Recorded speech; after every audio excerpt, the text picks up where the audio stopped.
trout stream. And if you're like me and most anglers, the first thing you do is ask the million-dollar question. What fly should I put on? What I'm going to do today is show you how I choose the right fly. I have 4 ways to sample the water. I'm going to get 4 different results. It's going to give me a big picture of exactly what's going on in that trout stream, and I'll know exactly which fly to choose. That's step 1. Step 2 is how to choose the right fly now that I have the right insect in my hand. So we're going to do both of those for you today. So as I said, there's 4 ways to sample. And the first method is going to tell us what's coming down the river at this time, right now, what's happening now. What we're going to do is take our screen,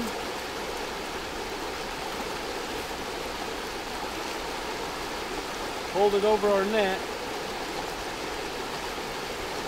and I'm just going to simply put this thing in the water, put it in the water column.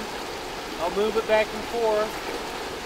This is going to tell us what's happening right now.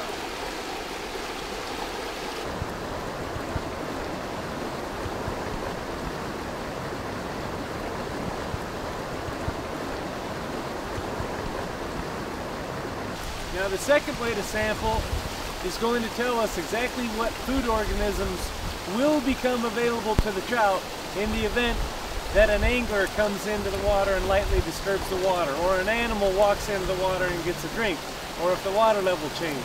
This time we're going to put the screen behind us. Just put it in the water. Now it's very important not to disturb the water. Don't kick it up and dig down there and turn over rocks. Simply put it behind you and take a couple of steps. What I want to know is what will become available to the fish in the event that an animal or an angler comes into the water or otherwise likely gets disturbed.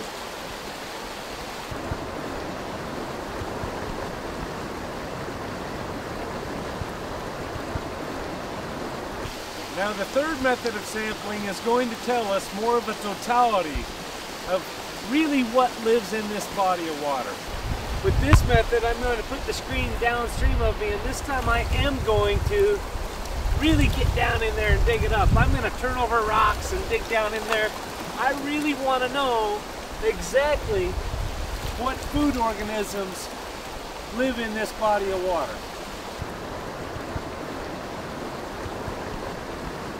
Now the fourth way of sampling is more of a traditional way that almost everyone knows about because all the magazine articles and books and videos talk about it. We're simply going to reach into the water, we're going to grab a rock or a stick, and we're going to see what lives on the bottom, what's crawling around on here. There we have 4 methods of sampling. Each one yields different results, and now we can take a real close look and know exactly how to choose the right fly. I know what's happening right now, what the fish are seeing now. I know what they're used to seeing, what they've been seeing on a regular basis, and I also know more of a totality of totally what lives in this river. I sampled 4 ways, I got 4 results. Now, after taking all 4 of my samples, I've got mayfly nymphs, I've got aquatic worms, I've got leeches and shrimp and sow bugs and sculpins, caddis larvae, caddis pupa, a wide variety of things. After sampling all 4 ways, it's evident to me that the mayfly nymphs that I've been getting in my samples appear to be the most available food source to these fish based on the fact that they're in every sample. And they're also in the sample when I don't do anything and I just see what's coming down the river now. I'll separate out that mayfly and I'll show you the system that I use to choose the right fly every time. Now I've separated out these mayfly nymphs, and these are the nymphs that seem to be the most readily available food source for these fish. So the system that I use, instead of reaching into my fly box and determining what fly to use, I'm going to reach in and grab anything that's reasonably close. Anything that looks reasonably close to me, I'm just going to put it in the water. It's very important to get these things wet. We've got the food source. Now we need to make sure we choose the right fly. Now that I've put some flies that are traditional mayfly patterns with my naturals, I'm just going to reach in and pull out the ones that don't seem to match. Now they look good to me when they were dry, but now that they're in there, I can see these ones kind of stand out and don't really look like the natural. I'm left with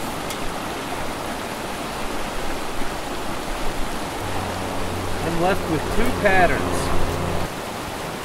So in summary, I took a number of traditional mayfly nymph patterns out of my fly box, got them wet, put them in the cup with the naturals, and then using the process of elimination, it was easy to pull out the flies that didn't seem to match.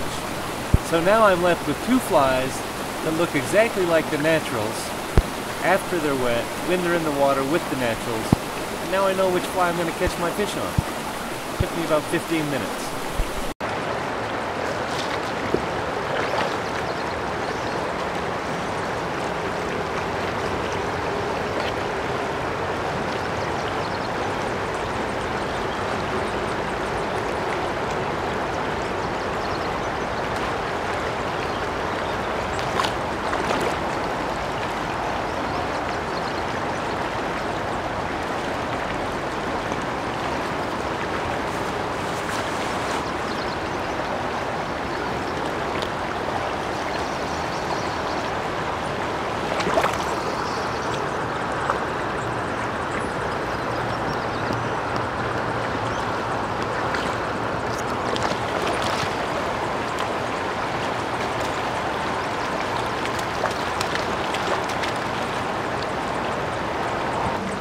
That's pretty incredible. If you take the time to sample the river 4 different ways, get 4 different results, and you choose the right fly, construct a properly constructed leader, put it in front of the fish, and he'll eat it, one cast. That's fun.